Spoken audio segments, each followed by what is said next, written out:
and gentlemen, March is Women's History Month, and in celebration, I thought that I would do 5 consecutive off-the-cuff book talks on the last 5 books that I read that all serendipitously happened to be written by female authors. As the title suggests, today's video is on Anne of Green Gables by Ellen Montgomery. This was originally published in 1908, and this is the 100th anniversary edition published by Puffin, and it has 429 pages. Ellen Montgomery is a prolific Canadian author. This is the first book in a series, and I buddy read this book casually with the lovely Rakita over at Nerd in Translation. This book is essentially a coming-of-age story about a fiery, red-headed, energetic girl named Anne Shirley. The novel begins with Marilla and Matthew Cuthbert, who are siblings that own and tend a farm.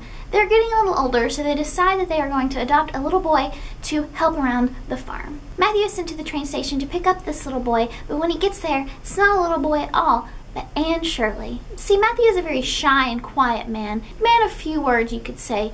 So instead of trying to clear up the mix-up at the train station, he takes Anne home, and on the way home, Anne has a lovely conversation with Matthew. Matthew doesn't say much. Anne definitely takes control of the conversation, but he is definitely quite fond of her by the time they get home. Naturally, when they get home, Marilla is quite upset about the mix-up and has full intentions of returning Anne. Along the way, her mind is changed, and Anne comes to stay at the Cuthbert farm.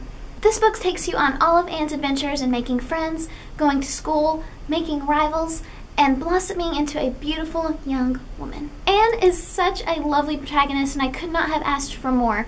She is bright and loyal and romantic. She is prone to daydreaming and making up stories that can distract her and get her into trouble, but the great thing about Anne is that she learns from her mistakes and grows from them. But Anne isn't the only great character in this book. Her parental figures, the Cuthberts, are excellent. And if you've seen my Top 5 Wednesday video about parental figures, you'll already know. But her friends are lovely as well. I also really enjoyed the writing in this book, because even though it's set in a later time, it didn't feel incredibly dated. It felt kind of timeless. And I also really loved the setting. I believe it was Prince Edward Island. I also love that this book can stand alone.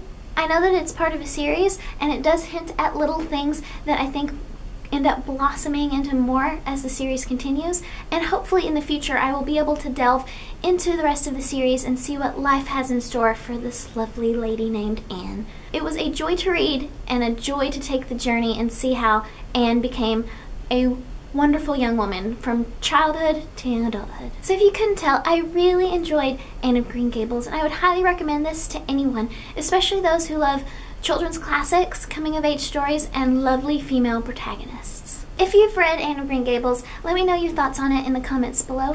Thank you all so much for watching, and hopefully I will see you tomorrow with a brand new video.